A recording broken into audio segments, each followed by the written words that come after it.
Hello and welcome to all of my G warriors. तो फिर यार क्या हाल है सब लोगों का। तो फिर सबका वेलकम है ड्रैगन बॉल सुपर की एक न्यू वीडियो में। एक वीडियो जिसके अंदर जो हम स्टोरी डिस्कस कर रहे हैं यामोशी की। What if Yamoshi trained for 10,000 of years का ये पार्ट 11 होने वाला है। जिसने अभी तक प्रीवियस 10 पार्ट्स नहीं देखे तो मैं डेफिनेटली रिकमेंड करूंगा कि जल्दी से जाके वो देख कर आएँ, तभी आपको नेक्स्ट स्टोरी की समझ आएगी। तो फिर जल्दी से जल्दी इस चैनल को सब्सक्राइब करना भी मत भूलिए, क्योंकि और भी कमाल की इस तरह की वीडियोस आपको मिलती रहेंगी। हम क्योंकि न्यू स्टोरी पे भी शिफ्ट करते चले जा रहे थे, मगर उसका कोई खास लोगों को फ़ायदा नहीं हुआ। लोगों ने इसको पसंद नहीं किया। मगर जैसे कि मैंने कल यामोशी वाली स्टोरी डाली और लोगों ने इतना ज़्यादा प्यार दिया, भाई आप सब बहुत कमाल हो, सच्ची बहुत कमाल हो। मतलब कि स्टोरी यामोशी वाली सबको पसंद है, तो फिर भाई वही स्टोरी होने वाली है जिसका हम पार्ट 11 बनाने वाले हैं। तो फिर चले शुरू करते हैं। तो सबसे पहले रिकैप ले लेते हैं। लास्ट एपिसोड के अंदर हमने ये देखा था कि यामोशी गोकू वेजिटा और ब्रोली को बिठा के सेंस के ओरिजिन के बारे में क्लास दे रहा होता है। और वो बहुत ही ज़्यादा इंपॉर्टेंट क्लास है, बहुत ही हैवी किस्म की क्लास है। साथ साथ फाइट कर रहे होते हैं, साथ साथ क्लासेस चल रही होती हैं। इस पर यामोशी सबको बताता है कि किस तरह सेन की टेल वो उसकी एक मेन पावर का सोर्स है, और किस तरह सेंस ओजारू ट्रांसफॉर्मेशन को कंट्रोल करके और अपनी जितनी भी सारी फॉर्म्स हैं उनको ओजारू ट्रांसफॉर्मेशन के अंदर यूज़ कर सकता है। और साथ ही साथ एक ऐसी स्टेज भी आती है जहाँ पे ओजारू फॉर्म बिल्कुल ह्यूमन फॉर्म बन जाती है। थोड़े बहुत हेयर्स होते हैं बॉडी पे, एक तरह के वो सुपर सेन 4 टाइप की बात कर रहा है। मगर यहाँ पे हम पिछले एपिसोड के अंदर ये भी देखते थे कि ब्रोली ट्रांसफॉर्म हो जाता है ओजारू के अंदर, और फिर वो जब ट्रांसफॉर्म होता है अपनी लेजेंडरी फॉर्म के अंदर, तो भाई ओजारू तो ग्रीन कलर का फुल ऑरा निकला और डिस्ट्रक्टिव पावर है उसकी। साथ ही साथ हमने ये भी देखा कि फाइनली गोकू और वेजिटा वो फ्यूज़ हो जाते थे गोजीटा के अंदर, और गोजीटा के अंदर आके वो अपनी पावर को बहुत ही अच्छे तरीके से यूज़ कर पाते थे, जिसके अंदर वो अल्ट्रा इंस्टिंक्ट और अल्ट्रा ईगो को एक साथ यूज़ कर पाते थे, जिसका गोकू और वेजिटा को आने वाले फ्यूचर के अंदर बहुत ज़्यादा फ़ायदा होने वाला है और उनकी पावर और भी ज़्यादा इंक्रीज़ होगी।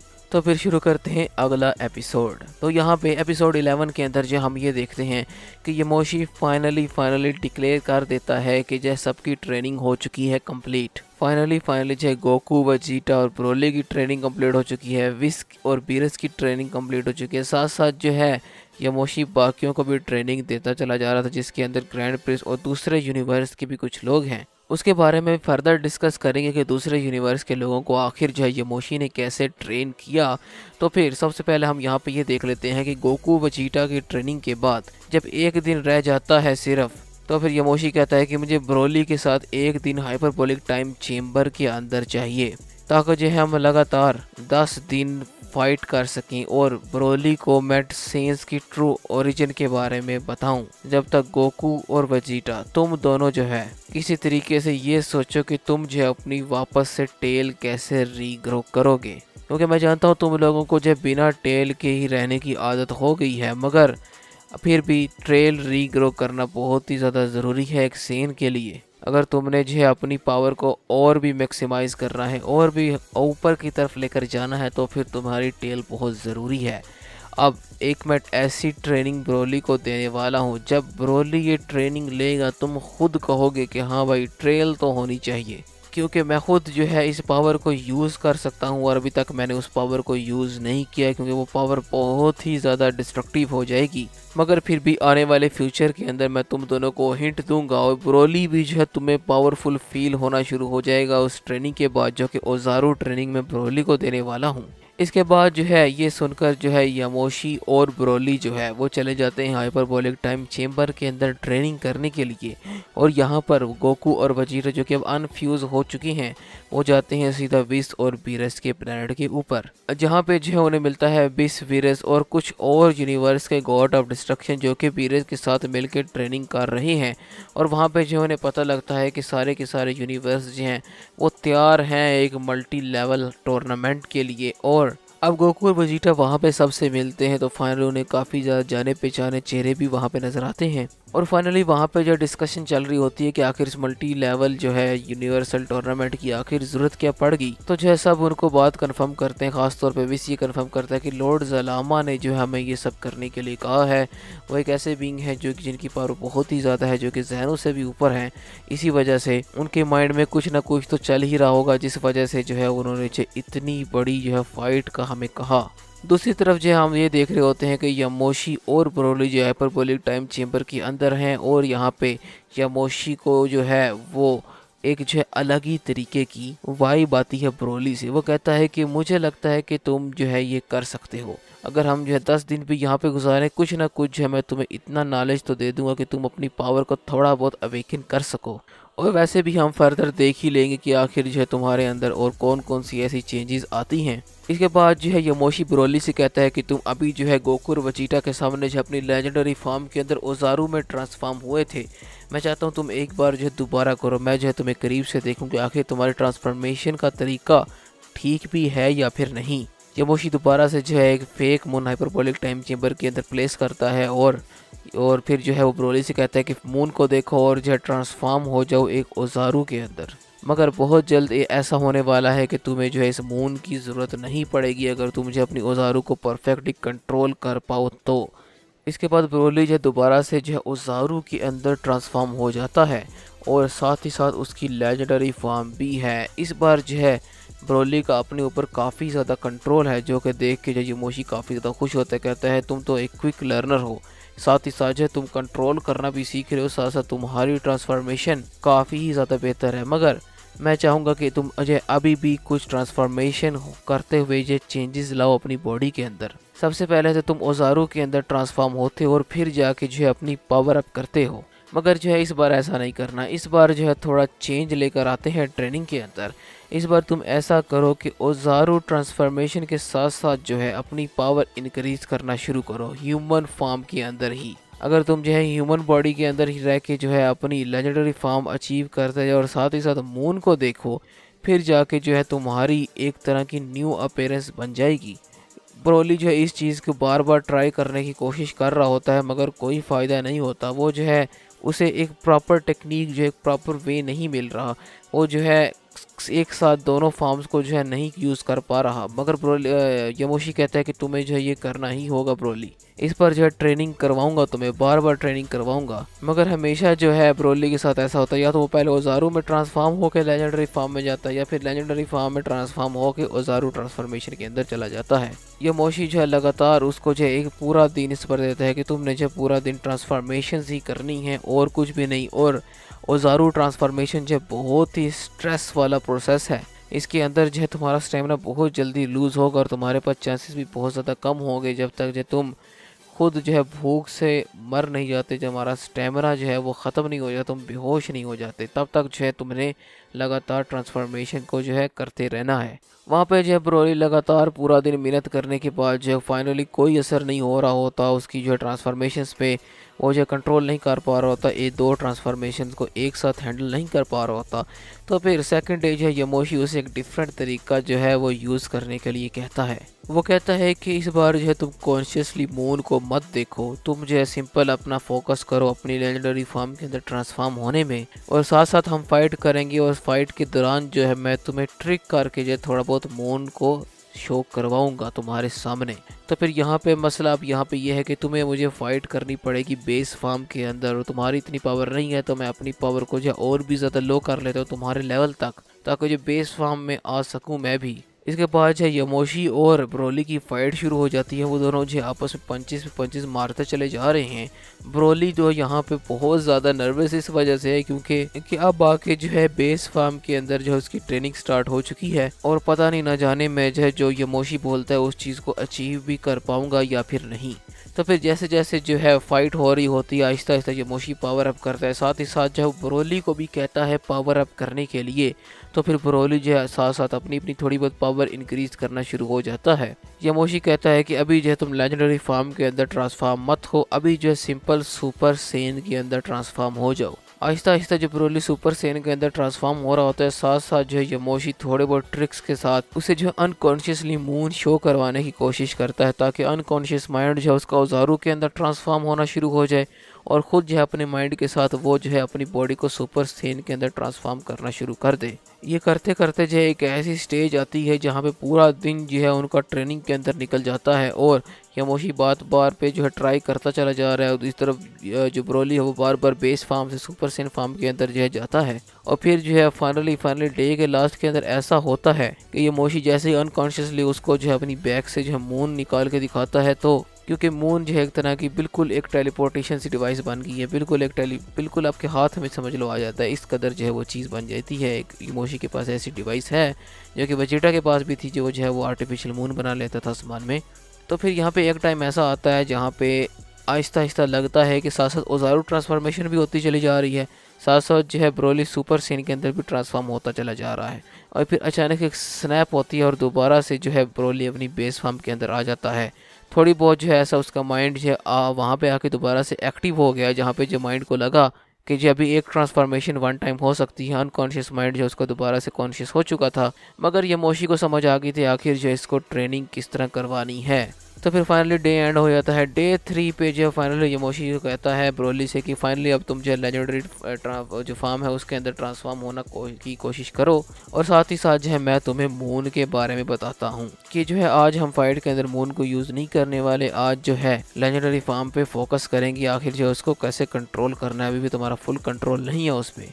ये जो है छोटी सी ट्रिक यूज़ करता है यामोशी ब्रोली को कंफ्यूज करने के लिए, उसके अनकॉन्शियस माइंड को सिर्फ ये बताने के लिए कि आज कोई मून नहीं दिखेगा तो वो ज़रूर ट्रांसफॉर्मेशन के अंदर नहीं जाने वाला। तो फिर होता ऐसा है, पूरा डे स्टार्ट हो जाती है करते करते साथ साथ ब्रोली कभी बेस फार्म में, कभी लेजेंडरी फार्म में, कभी बेस फार्म में, कभी लेजेंडरी फार्म में जो है इसको जो यामोशी ये चीज़ करवा रहा होता है। तो फिर फाइनली जो यामोशी जो अपनी ट्रिक यूज़ करता है और फाइनली जब वो ट्रांसफॉर्म हो रहा होता है और बिल्कुल उसकी स्टेमिना ज़ीरो हो चुका होता है, तब जो है वो हल्का सा मून उसे शो करवाता है और उसका अनकॉन्शियस माइंड जो है मून को कैप्चर कर लेता है कि हाँ वो ज़रूर ट्रांसफॉर्मेशन के अंदर होना है। और उसका जो दूसरा माइंड है और वो जो है अपना लेजेंडरी फार्म के अंदर जो है जाने के लिए तैयार हो रहा होता है।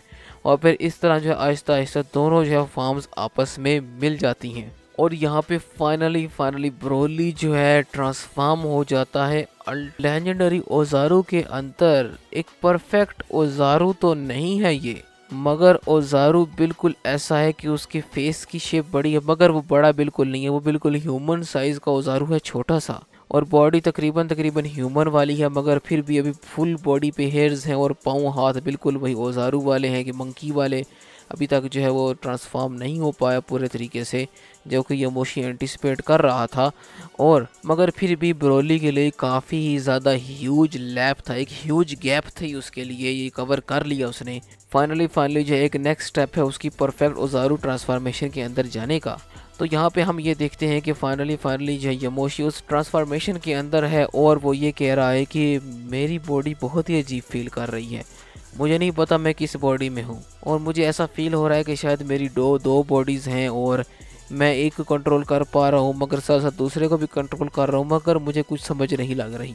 इस पर यामोशी कहते हैं हाँ बिल्कुल, ये जो तुम्हारी ओजारू स्टेट है एक परफेक्ट ओजारू तो नहीं है, मगर ये कुछ ना कुछ ओजारू स्टेट तो है। तुम्हारी जो परफेक्ट ओजारू ना आने की वजह सिर्फ यही थी कि तुम वन टाइम पे जो है वो दोनों ट्रांसफॉर्मेशन को यूज़ नहीं कर रहे। तुम्हें दोनों ट्रांसफॉर्मेशन को एक बारी के अंदर स्नैप करना होगा, मतलब कि एक बारी के अंदर जो है साथ साथ 1% का भी गैप नहीं आना चाहिए, 1% का भी नहीं।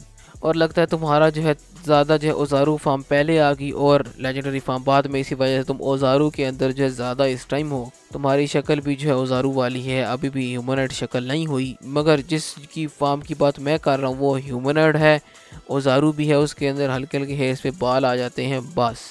मगर हम जो है सबसे पहले इसी फार्म के साथ ट्रेनिंग करेंगे ताकि तुम अपनी बॉडी पे एक न्यू बॉडी जो कि तुम्हें दो लग रही हैं उस पर तुम थोड़ा बहुत कंट्रोल हासिल कर लो। तो फिर आओ ज़रा हमला करो मुझ पर, मैं अपनी पावर टोटली डाउन कर रहा हूँ, ठीक है, जैसे हमला करना है करो, क्योंकि मैं फाइट नहीं करने वाला, तुम्हें जब अपनी बॉडी से यूज टू होना है तो फिर हमला करो, फाइट करो, जैसे भी कर रही है, मैं कुछ भी नहीं कर रहा।